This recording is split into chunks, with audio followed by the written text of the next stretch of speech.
You'll tell me.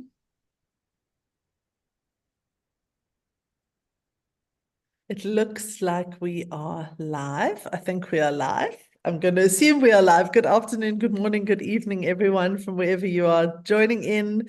I'm really excited today, and this felt like an important conversation. I've wanted to have it for a very long time with this wonderful human being that I'm going to introduce shortly, but it's taken some time to get this planned. And what a beautiful day and week to have it in, just when it's World Obesity Day. So I want to just welcome and introduce Dr. Sibongile Ginindza. I hope I got that exactly right. Welcome, and it's so lovely to have you here, Sibongile. Thank you for joining us. Thank you for having me, Jayne. And So just good to afternoon, everyone. It's so great to have you here. So I'm going to just introduce a little bit about Sibongile before she shares a bit more about herself, of course. And I met Sibongile, who joined quite recently, towards the end of last year, the board of Eat Better South Africa. And I've heard about her from long before that, because she is the community doctor at one of the programs that we have an intervention at one of the clinics in a place called Dunoon, which is in the Western Cape in South Africa. And she's going to talk more about that community.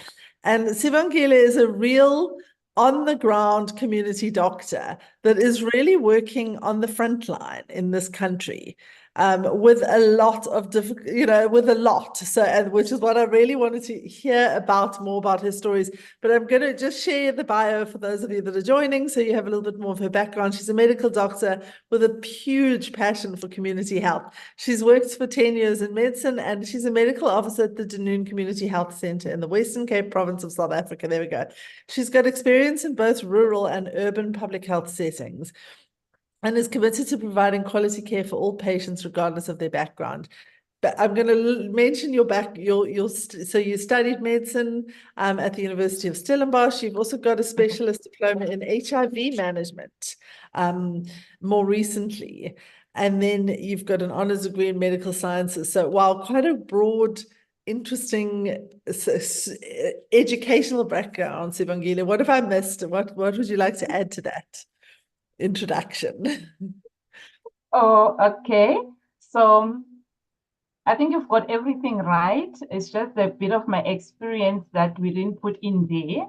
So my passion to be a doctor started actually at a very young age. I grew up in a rural province in Mpumalanga in a farm. We didn't have clinics. We only had a visiting mobile clinic once in a while. So our people were not exposed to diseases like diagnoses. And then as I grew up as a teenager, and then I wanted to be a doctor, but I ended up doing BSc in medical sciences because I couldn't go to a medical school. Interestingly, when I was doing my BSc in medical sciences in rural Limpopo, I was exposed to non-communicable diseases. Quite interesting, during that time, it was a time where the African population, the marginalized, it was mainly about malnutrition. And then in our department, it was noted that no men, and these rural provinces, there's now more and more of diabetes, dyslipidemia, cholesterol. What is happening? At that time, we didn't have the clinical background. We were just doing fine. So then we went to the community, we were checking what kind of food they were eating, we were administering questionnaire. So we go house by house. And you find that it's common in the community. That's the thing, that's what I love about community. When you engage with them, then you realize that there's common practices. So each and every household will buy a 50 kilogram of meal, 25 kilogram of rice, 20 kilograms of rice, and then 20 of cake flour, and then the 5 liter of cooking oil. Basically, that's the basic that the family will have. So And is then that the monthly shop? Yes. So Yes. 50 kilograms of meal. Yes. They will just make different food, like different types, and then they'll make steamed bread from the flour or cake flour. I mean, like bread cooks, the ones that you fry, and then they'll make different dishes from those carbohydrates and fat. And Wow. hence now it was surfacing that and these communities, people now, there's a rise now in the burden of non-communicable disease as compared to the infectious diseases that these communities were known for. But unfortunately, at that time, it was just at the science level, it was not, we were not intervening. We just wanted to know. We were curious what's happening. But for me, when I went now to do my internship with the National Health Laboratory Services in the lab, now I was exposed to the specimens, the samples, now the cholesterols and the HbA1cs. Now I'm even more curious, what is happening with the old people there? It was more on dyslipidemia. It was more on they having this cholesterol, they having deranged blood glucose levels. What is happening? And then the young people spike HIV, communicable, I mean, like now there's now communicable diseases, small ones, the little ones that are staying in the rural areas with the grannies, they are having malnutrition. Because the parents now, they leave them for better opportunities to Johannesburg, to Cape Town, and they stay home with the grannies, and now they are exposed to that flour. Remember, we said the grocery for the month is just those kind of food. Now in South Africa, you see the discrepancy now of that. So the passion grew even much more because now I'm in a lab. I can see, okay, when I was a student, we're exposed to the non-communicable diseases. Now I'm in a lab and I'm seeing a lot of these blood results that are speaking different things that are happening in the community. But then now, if you're just a managing clinician, you don't know what is happening really deep in the community. Then I did medicine. During our rotations now in Cape Town, now in the Western Cape, in the wards, almost every ward you go to or every specialty you go to is as a result of complications of diabetes. So now to me, it clicks back that, oh, okay, they're saying the system is bad and in South Africa, the hospitals are full. But if you check, it's all the complications of all the dietary things that were happening in the community, at the community level. What now? And then you go to neurology, the stroke, but the patient has diabetes, hence had a stroke. You go to ophthalmology, the wards are full, people are blind because of complications of diabetes. The renal units are full, renal failure, people need to be dialyzed. It's because of diabetes. But then when you look at the patients, they don't understand what it is because they were told they have So this is sugar. a lot. This is like, sure, I'm just downloading all of the things that you said now because there's so many incredible points, talking points in this, which is, of course, like right at the very beginning, the fact that you said you up there were no clinics. So what happens? I mean, what happens in a situation like that? And where did you go when there was an illness if there were no clinics? Where now I was gonna come to when this illness, most of the time it was spiritual, it was witchcraft as the societal belief, as the community. So now that's when now medicine when it becomes difficult now when you are in the hospital. Now I'm a student, I'm practicing, I'm in a clinic, then a patient is blind. Where I grew up, when a patient is blind, it's a spell. But now a patient is blind because it's a complication of diabetes that was not diagnosed and they presented late, present with complication. So now when I was a student, the passion, to teach the marginalized, those people that it's not a spell, it's not witchcraft. Actually, it's because of these non-communicable diseases that are not diagnosed, and it's because of the diet that we're eating. So, and then during my undergrad years, like being exposed to those kind of patients. And again, Jayne, it's so difficult to tell a person that it's because of diabetes that you are having your leg being cut off. That's not because of witchcraft. No, but at the clinic, they said, I have sugar. So now how do you relate a sugar disease to amputating a leg? And we have so many patients, you don't have the luxury to explain from head to toe what diabetes can do to you, because number one, there was never a person with diabetes in my family. Not that there was never a person, they were not having the opportunity to go to a clinic. They were not exposed to medical facilities. So people might have been dying in their families because of all these things, but they didn't know. So now we are the generation that now has to mop up all this. Absolutely. Wow. Okay. So this is an incredible, I mean, the work that you're doing, that you've seen, you've been on this journey and it's like you've Yes. seen it with clear Hmm. eyes. And now you Hmm. kind of got clear on what the work is that needs to be done. But Yes. here you're in a system. How is it for you? Like, I mean, obviously, this is one of the reasons why you're working with Eat Better South Africa is because you're clearly a pioneer and a change agent. What obstacles have you, I mean, has it been difficult for you? And how are you kind of getting people to understand this message and then getting the support that you need through the community and through your colleagues? Is there a need for it? And are There is people a huge, getting the there's a connection huge need. the way that you have?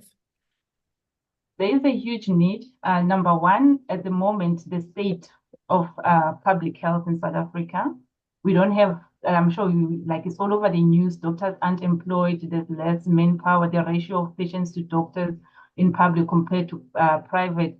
That also limits us in terms of spending time with the patient, explaining the pathophysiology in the basic language that they can understand. I try, but Mm, not every patient will have the opportunity. And mm, again, not every patient will be willing to listen to that because they already have their own beliefs from the community. And again, as clinicians, we are as people who are speaking from an advantage chair, you speak like that because you don't know what we're going through. So I am fortunate enough to have It Better SA by me because we have coaches that goes to the community, people who identify with them. As much as I can say, okay, because mm, they come, our patients come, like say a diabetic patient, I see the patient, the sugar is 28 that day. But say, did you take your medication? I do take my medication every day. You maybe forget some days no, I'm very, very, very religious when taking my medication. But then again, what I love is that when you manage a patient, I still use the biopsychosocial model. I'm not managing your disease, I'm managing you as a person. Where do you stay? Where do you work? What kind of work are you doing? That how does that impact on you and your medication, taking your medication? And then some patients will tell you that, doc, you know what? I can, if I buy one half, I'm like a half of bread and a can of Coke, that will sustain me for the whole day at work. And then I go home, I drink my medication. So you can see, as much as you can give the medication as a doctor, there are mm, barriers that will always be there. Hence, we need our support. We have to really take highly the people that we have, like Eat Better SA, for instance, in terms of diabetic patients, because the coaches, they go to the community, they teach them at their level. They mm, ask them, what do you have? What spaza shop is there? I may not know what shop is there because I don't stay there, but probably they know that, okay, but in that spaza shop, they do sell lentils, they do sell dry beans that you can make stew. And then instead of eating 8 slices of bread, you can eat maybe 2 slices of bread and a cup of beans. That would be at least make you full longer. So it's an alternative to that. So it's quite a lot that we are faced with the constrained resources that we have. But you change one. My belief is that I educate one patient, that one patient will be an ambassador in the community, will tell the family, and then one, like baby steps, one step at a time, we will reach our goal for people to know that non-communicable diseases exist. So how, tell us about your experience with Eat Better South Africa and how you, because I mean, we obviously as an organization, Eat Better South Africa, this is our dream, is to be actually in a state clinic working with your teams. And we never thought it would happen. It's like we've been knocking on doors for so many years. And of course, there hasn't been a very warm, welcoming invite for many reasons that we know. So what was the reason? How did it all happen? And what has the impact been? I personally, in our clinic, when I was introduced to Eat Better SA, Mm, I remember very well. I was excited, and apologies if this would be sensitive. Given my experience, remember I told you that during my undergrad, when I was in Limpopo, when we did that non-communicable disease study, And it was just about the study, and we had findings, but we didn't intervene. And throughout my undergrad, what was striking the most is that studies were done in communities, especially marginalized communities. But when we hear that's mainly infectious diseases, hence the awareness was more on HIV and TB and these communities, never about non-communicable diseases. So now when I heard about Eat Better SA, I went and asked, what are you guys doing? And then they told me that apart from, because initially I thought they just helping our patients to help understand their disease process at the community level, but then there was a study that was being done as well. I wanted to see the results. I wanted to see the results myself and to see, because I was interested, like, where do we get such an organization that will come to a marginalized community like ours, like poor people, like poverty-stricken community, to instead of, because we do have like high levels of HIV also and TB that can give you like a big good, nice results even to shine, but you guys chose to do non-communicable diseases. And like it's quite extensive, because you need to explain to people, you need to break the cultures about obesity. We were just celebrating obesity now, but in our culture, in the African culture, if a woman is like obese, in medical terms you say obese, but it's a sign of being well taken care of. It's a sign. If like my father has a big stomach, it means my mom is cooking nice meals for my father. So now, how are these people going to break to say like central obesity, insulin resistance, central obesity? You see, we need people now like Eat Better is they will go to the community to try and tell them that, guys, from their level, Yes. so that it doesn't sound like an insult. So it's a really interesting point that you brought up here, which is, of course, for those of you that are listening, you know this, but the Lancet's just come out and said that there's over 1 million obese people in the world. We know that it's way more than that in terms of the scale of obesity and kind of insulin resistance markers. And in South Africa, it's 61% of women are overweight or obese, which is massive. Like we it's startling, it's scary, it's worrying. We kind of, as a public health measure, we want to panic. But what you're saying is very interesting and important, which is that there's this cultural element to it that has to be tackled, which is around, or has to be recognized, I think, is more the important. Like we can't assume that being obese or overweight is a negative thing for every culture. And then how do we communicate, and how do we so I mean, tell us a little bit more about, like, obviously the patients that you're seeing at Dunoon and in your community. And, is obesity a problem, or are we looking more at just diabetes as a problem? You've talked about HIV, tuberculosis. Like, what is the sort of picture of the typical patient, and what are the challenges that you face in treating them? Okay. I just want us again to come back to obesity. Quite a number of patients are obese. Remember, like South Africa, we have the burden of disease of both, actually. HIV, almost all our patients are HIV positive, are living with HIV, and they're living longer because of the medication that we now have. And as they're living longer with the medication that we now have, now they just now become diabetic as well, because probably they are predisposed, there's genes in families whatsoever, and the diet and stuff. So now they have multiple comorbidities.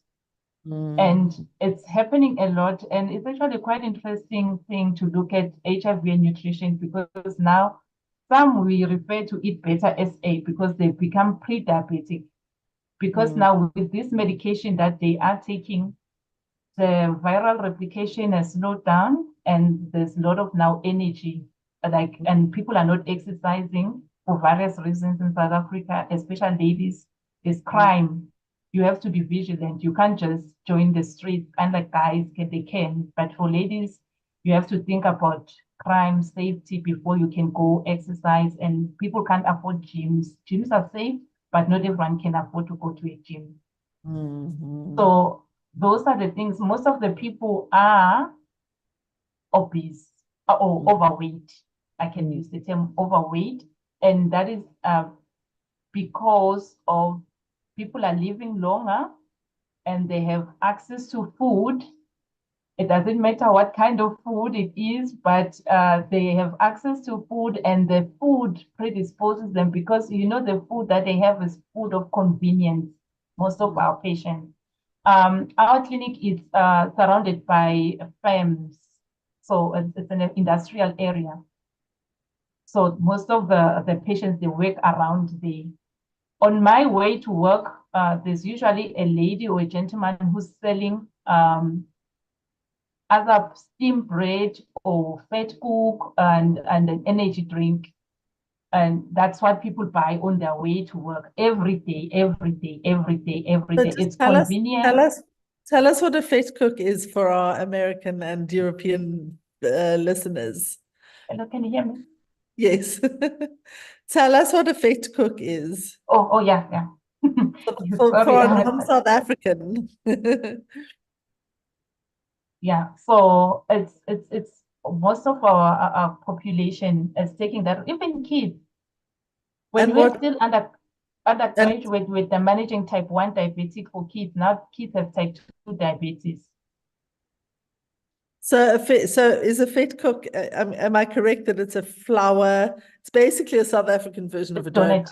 Yes. So it's a donut. It's just that I couldn't share screens. I did prepare some like slides just to show how it looks like, because it's not just the fat cook, the donut itself. It's now with polony. They add all the ultra processed meat with it, and then to make it more fancy and more expensive.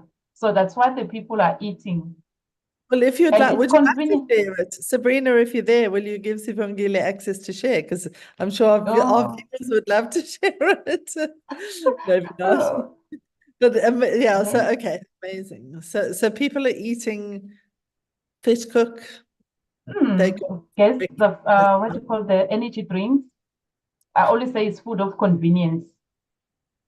And okay. unfortunately, the food of convenience, Jane, on my way to work, when I leave my house, there is a drive-through McDonald's, whatever, Burger King and KFC. That on my left, when I'm going to work, there's also full people in that drive-through, those who can afford. So now we're talking about obesity in South Africa, and the marginalized and those who can afford, even those who can afford, they're affording the wrong things.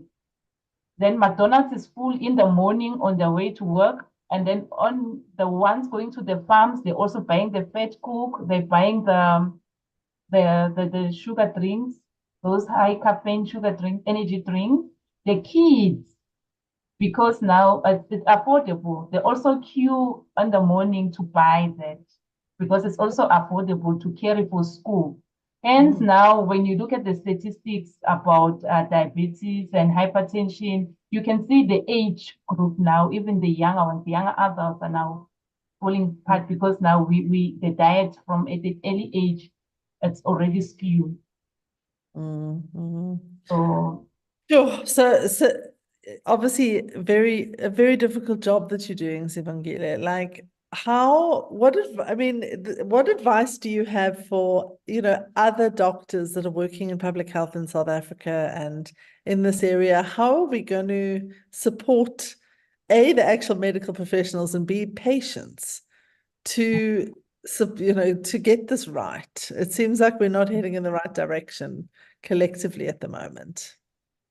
I think what is happening is that people are overweight, and patients are becoming impatient when they come to the clinics because of the long waiting before they can be seen by a clinician.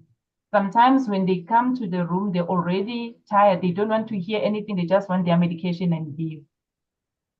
And then you are a clinician, you also like have a stack of folders, but yet you feel like you need to educate the patient. And sometimes I feel like we mustn't neglect the basics. I always tell the patient that, okay, fine, you took your medication, but still your blood pressure is high, your sugar is high. There's something that we're not doing right.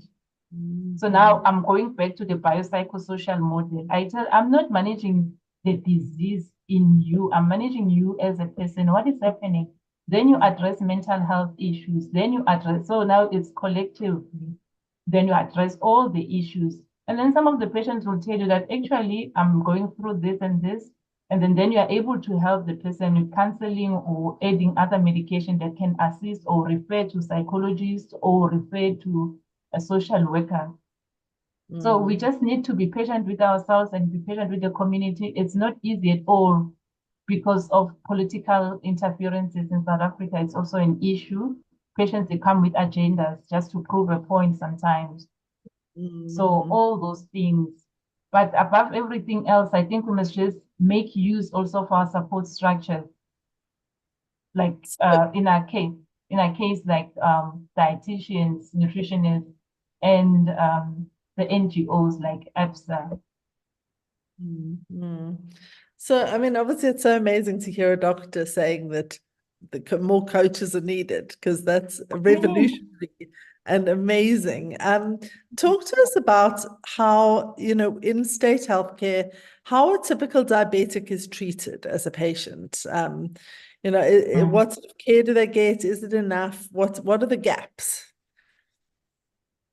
They get 100% care. And it's always the clients are not being able to come up for their own follow-up. Like non-compliance is an issue. That's the problem. And I always say it's always nice to see a patient that has been to the EPSA group because at least they know that they have diabetes, they need to take their medication, they need to regulate what they eat, and they have good insight about what's happening with them. So we, at the public health facilities, diabetic patients, we give the full management. And like when even writing your notes, you check if you have checked if there's any target organ damage, because most of them, they present very late and they present with complications that we know. So you have a diabetic patient always get a full screen from head to toe. They get full eye screen. Like there's even like eye clinics where they just screen them for retinopathy if they haven't complicated. All our diabetic patients, they get blood for the HbA1c because that's what we use as a marker of if the patient is controlled or not. And also creatinine to check their kidneys. And we know that diabetes also comes with friends. We check the cholesterol. We monitor that as well. And they also get BMI. Every time they come visit, they must do their weight. We also do their urine dipsticks to check for kidney function as well. So we do everything, but we still not winning. We do everything, even with the management.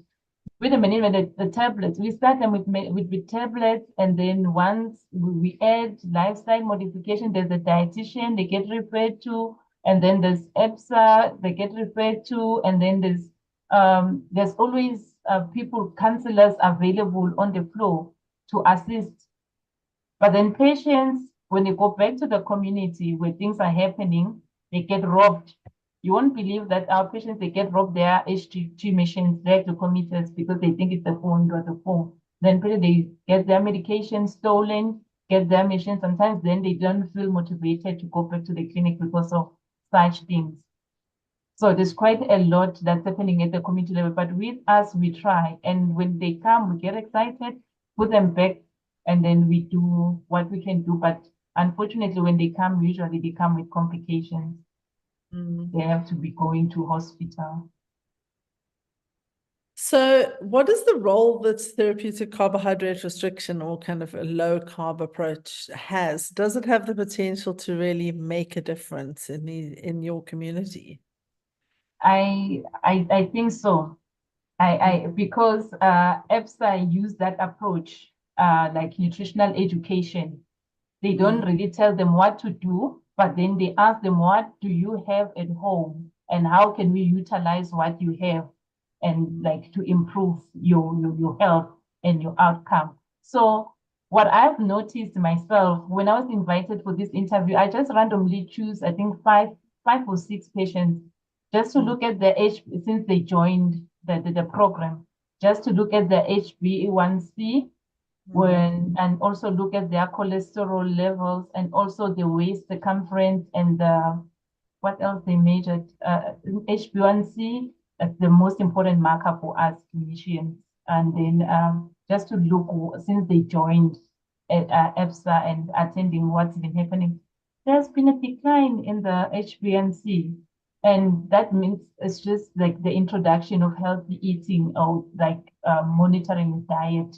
We don't want to be specific that they are told to do this, but then they're just given the choices about what do you have? This is what you can do. You can restrict more carbohydrates and then do this. Then there's this data to support So amazing. Are there any patients that stand out or that you want to mention that like have been through the program where it's been successful? Because you said you looked at a couple of the group that you've worked what happens is that like when you start a patient on a diabetic medication, you step up as they are not being controlled. There are those that you can just even like instead of you being on metformin 853 times, you're gonna bring it down at least to 500. And there are those who are on high doses who don't want to go to insulin. They're scared of the injection. So they will just make sure that there's EBSA, okay, then they will be more compliant with what they are being told to do so that they don't get to the stage of the insulin. But it works in our favor because then they eat well, they eat the right things. And it's not expensive food. It's not food from Woolworths. What they have in the communities, what they have in their disposal. That's what I like about EBSA. I attended one meeting with them. It was quite interesting. They just received vouchers and they were sharing what they bought. You know, like if I can give you 100, right, what would you do? You might come back having bought nothing because you don't know what. But they bought like one bought butternut, bought lentils, and then bought some, and it's all nutritious food, and they were able to share with their families. You know, so their group sessions were very. I also learned something from those group sessions because I think also patients, when we group them like that, they learn from each other, and it's easy because sometimes when you are diagnosed with something, you feel isolated. You feel, why me? And then, but when they see it as a group, they learn from each other, and then it improves compliance. One thing that I've learned about them, compliance has been 100%. Those who attend the sessions, they tend to do very, very well. Yeah. So you say that you see a difference between those that are on the program and those that aren't on the program in terms of compliance, diabetes. And the interesting one that I must bring to your attention. So now we have the new HIV drug, dolutegravir, which is integrated in our medication. So in our facility, we integrated the chronic care of HIV patients because HIV is now one of the chronic diseases. So now, like, they're all managed together with the diabetes. So now, other clinics, HIV patients are managed on the side. We integrate everything. So now, when you have integrated them like that, so you can't give metformin, which is a diabetic drug, as a first line at the public sector. You can't give more than 500 twice a day. So when a person is HIV positive and is on that robust drug that we want everyone to be on. So now you tell the patient that, you know, the chances is that now if we are not controlled on this metformin at this dose, then the next thing is an injection. So, but then most of them, when they join the EBSA group, so it's now it's more on a prevention.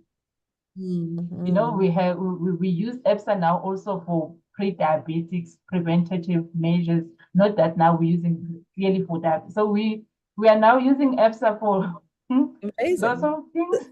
So I personally do that. I refer. Because it's obviously, I mean, what you're saying here is that actually all of the patients have HIV. So we're treating and working with there's a complexity of diseases and the things that you're dealing with here with these patients, and yet we're still seeing positive results and outcomes of the therapeutic carbohydrate restriction, which is so amazing, and just kind of proves that there's a case to build it a little bit more extensively, which I know is the work that you're doing on the board of Eat Better South Africa.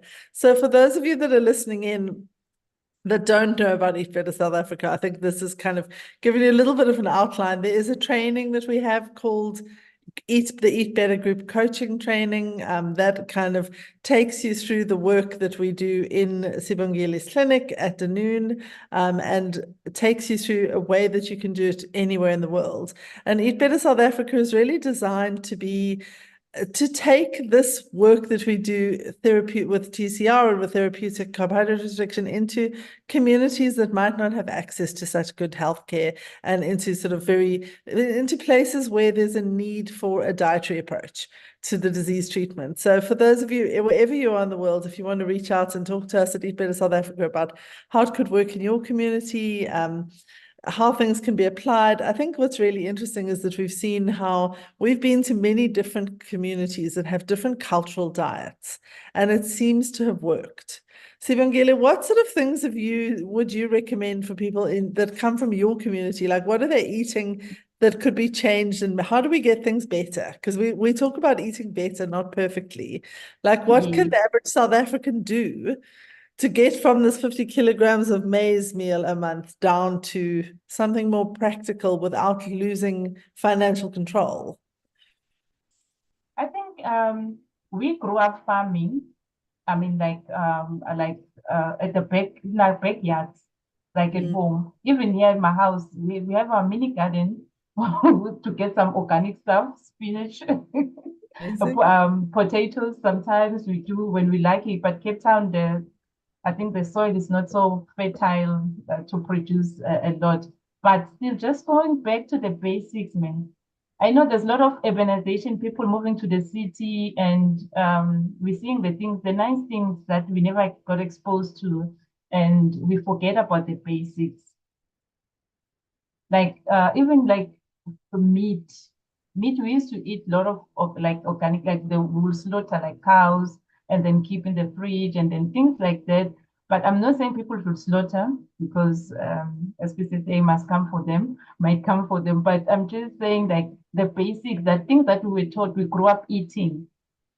Like now, if I can give you a bowl of beans, stew beans, you might be like, woman, what are you doing to me? There's no piece of meat in here. So like, but we grew up eating those things, and they were healthy. And exercise, we don't exercise. We don't, there's all fine. It's not safe. It's not, but then people can walk, people can run at least. I think physical activity in our community is just, we're lagging a lot behind. I'm just looking at some of the comments that have come in. I'm just going to read out. Desmond says hi, he's our new board member. Ren says hi, to come to who's community coaches. She says, Dr. Sibongile, I think each and every clinic should have an EBSA coach to help with the nutrition part. Do you agree? Yes. Should we be seeing more of these coaches in, and is it going to help the outlook of the average South African? Yes. Amazing. What I like about the coaches, is that they speak the same language as the patients. And people understand things better when you explain to them in their language. And also when you have the background, the cultural background, to say, yeah, I know we grew up thinking HIV is diabetes, but no, people, because they were hiding the stigma, then when they were diagnosed with HIV, they will say they have diabetes. But it's not. It's diabetes, it's a disease on its own. Then people oh, okay, so this one identifies with me. So most of the coaches, they at the community level, they even know the common culture in the community. You know, it's easy. Like we sitting in the offices, we don't know what the people are eating there on the ground. If I tell you, I've seen people advertising like it's highly processed meat. It's like a combo of polony, like it's a no-name kind of, and sausages and cheese and all that. People buy that for their school kids, so for lunch boxes and all. But then you need the community coach who will be there and be like, okay, I know my people, we need this, but it's not safe for our kids if we start them at this age on this. You know, someone who's from the community who understands the beliefs in the community and what the people are going through, what they can afford and what they cannot afford. So we really need the coaches in our clinics. I mean, like especially the marginalized, because I grew up from Mpumalanga. I grew up in Mpumalanga. I don't really know much about the culture in Cape Town. I can just relate as an African person, knowing that, okay, this is what we usually believe that it's witchcraft, for instance. Like when a baby is born with abnormality, it's witchcraft. But now we know, no, it can be cerebral palsy because of this and that, you know, all those kind of things. So we need people who understands the community at their level, who will teach them and help them with the stigma. Diabetes is still stigmatized. Such an When important we point. think HIV is stigmatized, diabetes is still stigmatized. Wow. So it sounds like we've got a lot of work to do, but we've got a really, really model example at Dunoon Clinic. Those of you that are listening, obviously, you know that Eat Better South Africa is fund seeking. We rely on donations and support to actually make this possible. And what we've seen over the past years is that this has a capacity to change lives and to make people's lives better. So if you have a way that you can support Eat Better South Africa through either your time or by donation or by ideas or positive energy, all of those things would be so appreciated. Also, I think it's about 70% of the training funds the Eat Better coaching, group coaching training funds Eat Better South Africa. So the majority of the proceeds go to them. So if you buy that course, you're doing a big job in helping. What else? What can we do to get more awareness, more coaches in place, Sibongile? How are we going to get from one really good example of a clinic to a couple of hundred, hopefully, into the future so that we can start exponentially improving the country's health? We have a plan. This is not just work that's happening on the ground, but then the data is being collected since the inception of the program. So once we put everything together, we present the numbers to the people. We say, this is where people started, this is where people are, it's working. And then people will buy in because we have evidence. We can speak now, they'll be like, they're marketing their It's Better because we don't have the numbers. But once we come with our graphs to show them, and we'll have patients to show that these are the patients we started with, this is where they are. You know, like with diet, it's not just about diabetes. It's a lot. It's a lot. It's about reflux disease, for instance. I'll tell you, uh, certain diets. I've met patients who said, I'm no longer on the treatment. I've changed my diet. It's a lot of non-communicable diseases that we really need dietary intervention, nutritional education in our patients. Recently, I attended a talk about gout. You know, gout, we all knew it was just the community understanding was about red meat and if you drink beer. But now fructose, and everyone is consuming that like it's all over, like it's one of the sugars that is hidden somewhere. And you see, there's quite a lot of these non-communicable diseases that are out there. We just need someone who will just come to the level of the people to teach them. That's beautiful. So, Beautiful. Really beautiful for a doctor to be saying that and for the humility that you have to really go, we need to work with coaches and with lay people, and we can do this together. So much gratitude, Sibongile. I know that it's late in the evening. You've had a long day. Thank you for your time, for coming tonight and being with us and thank talking to us. you. I just want to say how much respect I have for you and all of your colleagues. You do very difficult jobs every day, and the passion that you've shown me, I'm sure all of us tonight, like in the way that you have so much compassion of understanding and such a unique journey. And we're so grateful to have you on the board, to introduce you. I hope that will bring collaborations and so many people I'm sure would love to know what happens in the clinic, how the programs work, all of those things. So I hope to have more conversations like this. And thank you for joining us this evening. Thank And you thank so you much everyone for that dialed having in to me. listen. Thank you so Keep much for everyone who well. joined in, and I